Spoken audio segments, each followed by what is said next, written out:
국회의원의 입을 틀어막고 사지를 들어서 끌어내는 만행을 자행하기도 했습니다. 검찰권을 남용해서 야당 대표에 대한 무차별적인 사법폭력이 자행되고 있습니다. 대통령 윤석열의 실체를 본 국민들께서도 제가 틀리지 않았다고 생각하시리라 믿습니다.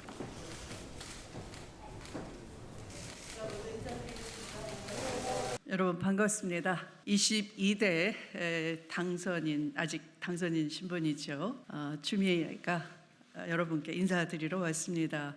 오늘 제가 인사드리고자 하는 것은 22대 국회에서 제가 더불어민주당의 의장 후보 경선에 대한 출사표를 말씀드리려고 이 자리에 섰습니다. 지금의 대한민국은 민생, 평화, 민주주의 3대 위기를 한꺼번에 겪고 있습니다. 국민들께서는 절박한 마음으로 우리에게 압도적 힘을 실어 주셨습니다. 무너진 민주주의를 바로 세우고 파탄난 민생 경제와 위기에 빠진 한반도 평화를 해결하라는 존엄한 국민의 명령입니다. 이제 국회에서 힘을 가진 우리가 답해야 합니다. 민의를 따르는 개혁 국회를 만들어 민생을 되살리고 평화를 수호하며 민주주의를 회복해야 합니다.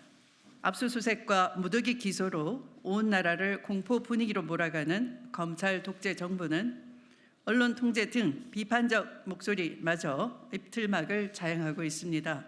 국회의원의 입을 틀어막고 사지를 들어서 끌어내는 만행을 자행하기도 했습니다. 검찰권을 남용해서 야당 대표에 대한 무차별적인 사법폭력이 자행되고 있습니다. 더 이상 민주주의가 무너지는 것을 침묵하거나 방관하지 말라는 것이 이번 총선 민심입니다. 민주주의의 꽃이자 최후의 보루인 국회가 앞장서서 민주주의를 지켜야 합니다. 그래서 개혁의장이 꼭 필요합니다.